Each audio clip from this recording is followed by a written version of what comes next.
भगवान श्री कृष्ण हिंदू धर्म में सर्वोच्च हैं। वे हिंदू धर्म के केंद्र में हैं। उनका जन्म, जीवन और मृत्यु तीनों ही बहुत ही रहस्यमयी है। उन्होंने जीवन को संघर्ष की बजाय उत्साह और उत्सव में बिताने का उदाहरण प्रस्तुत किया है। हालांकि भगवान श्री कृष्ण का संपूर्ण जीवन ही संघर्ष में व्यतीत हुआ, लेकिन फिर भी उन्होंने अपने जीवन के प्रत्येक संघर्ष या संकट को बहुत हल्के में लेकर उसे अपनी तरह से संचालित किया। उन्होंने अपने जीवन को रोचक, रोमांचक और ऐतिहासिक बनाने के लिए खुद ही संकट और संघर्ष को जन्म दिया। आओ जानते हैं उनके जन्मकाल के 5 ऐसे रहस्य जिन्हें जानकर आप भी प्रेरित होंगे। 1. पहला रहस्य। भविष्यवाणी के अनुसार भगवान विष्णु को देवकी के गर्भ से कृष्ण के रूप में जन्म लेना था। तब अपने 8वें अवतार के रूप में 8वें मनु वैवस्वत के मनवंत्र के 28वें द्वापर में भाद्रपद के कृष्ण पक्ष की रात्रि के 7 मुहूर्त निकल गए और 8वां उपस्थित हुआ। तभी आधी रात के समय सबसे शुभ लग्न उपस्थित हुआ। उस लग्न पर केवल शुभ ग्रहों की दृष्टि थी। रोहिणी नक्षत्र तथा अष्टमी तिथि के संयोग से जयंती नामक योग में लगभग 3 से 112 ईसा पूर्व को हुआ। ज्योतिषियों के अनुसार रात 12 बजे उस वक्त शून्य काल था। कृष्ण जन्म के दौरान 8 का जो संयोग बना, उसमें क्या कोई रहस्य छिपा है? गौरतलब है कि कृष्ण की 8 ही पत्नियां थीं। 8 अंक का उनके जीवन में बहुत महत्व रहा है। निश्चित ही प्रत्येक व्यक्ति को भी अपने जन्म के रहस्य को समझना चाहिए, क्योंकि हर व्यक्ति के जन्म में छुपा है उसके जीवन का सार। 2. दूसरा रहस्य। जब भगवान श्री कृष्ण का जन्म हुआ तब भारी बारिश हो रही थी और यमुना नदी में उफान था। उनके माता और पिता को उनकी मृत्यु का डर था। अंधेरा भी भयंकर था, क्योंकि उस वक्त बिजली नहीं होती थी। ओशो रजनीश कहते हैं कि कृष्ण का जन्म अंधेरी रात में होता है, और वह भी बंधन में, कारागृह में। प्रत्येक व्यक्ति का जन्म इसी तरह होता है। मन के अंधेरे से और कारागृह से मुक्ति ही जीवन का लक्ष्य होना चाहिए। बीज अंधेरे में ही फूटता और पनपता है। श्री कृष्ण ने अपने जन्म की परिस्थिति को दुनिया में सबसे अलग बनाया। क्या आप नहीं जानते हैं कि दुनिया के प्रत्येक व्यक्ति के जन्म की परिस्थिति अलग होती है, लेकिन जो महान लोग होते हैं वे अपने जन्म की परिस्थिति को कठिन बनाते हैं। 3. तीसरा रहस्य। जब कृष्ण का जन्म हुआ तो जेल के सभी संतरी माया द्वारा गहरी नींद में सो गए।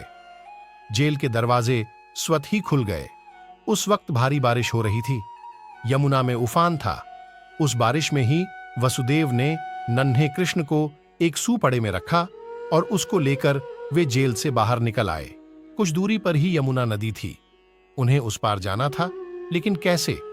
तभी चमत्कार हुआ। यमुना के जल ने भगवान के चरण छुए और फिर उसका जल 2 हिस्सों में बंट गया और इस पार से उस पार रास्ता बन गया। कहते हैं कि वसुदेव कृष्ण को यमुना के उस पार गोकुल में अपने मित्र नंदगोप के यहां ले गए। वहां पर नंद की पत्नी यशोदा को भी एक कन्या उत्पन्न हुई थी।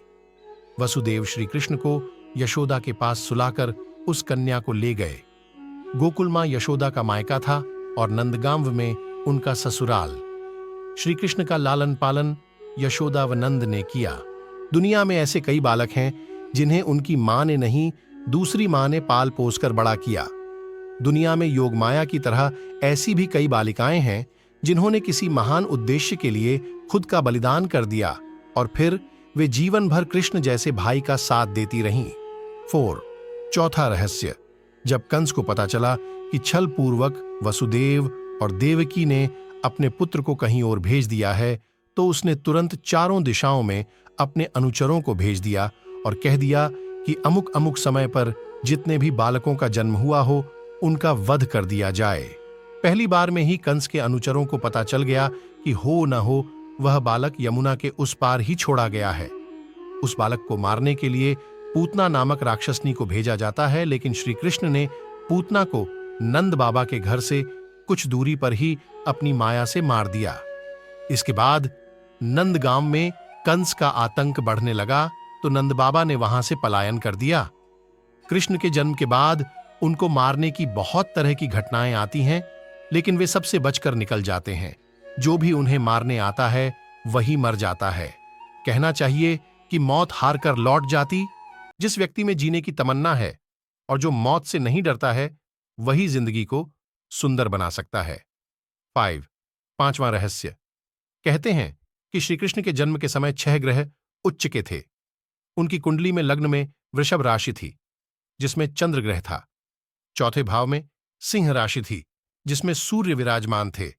5वें भाव में कन्या राशि में बुध विराजमान थे। छठे भाव की तुला राशि में शनि और शुक्र ग्रह थे। 9वें अर्थात भाग्य स्थान पर मकर राशि थी, जिसमें मंगल ग्रह उच्च के होकर विराजमान थे।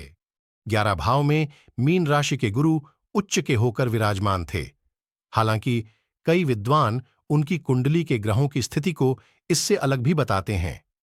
कुछ के अनुसार केतु लग्न में था, तो कुछवें के अनुसार छठे भाव में। श्री कृष्ण की जन्म कुंडली को लेकर कई भेद हैं, लेकिन यह गणितीय स्थिति अब तक सर्वार्थ शुद्ध उपलब्ध है। इसके कई प्रमाण हमें मिलते हैं। श्रीमद् भागवत की अन्वितार्थ प्रकाशिका टीका में 10वें स्कंद के 3 अध्याय की व्याख्या में पंडित गंगा सहाय ने खमाणिक्य ज्योतिष ग्रंथ के आधार पर लिखा है कि उच्चास्था शशिभौम चांद्रष्णयो लग्नम वृषो लाभगो जीव सिंह तुलाल शुक्रम वशात पूषो क्षणो राहव नैशीत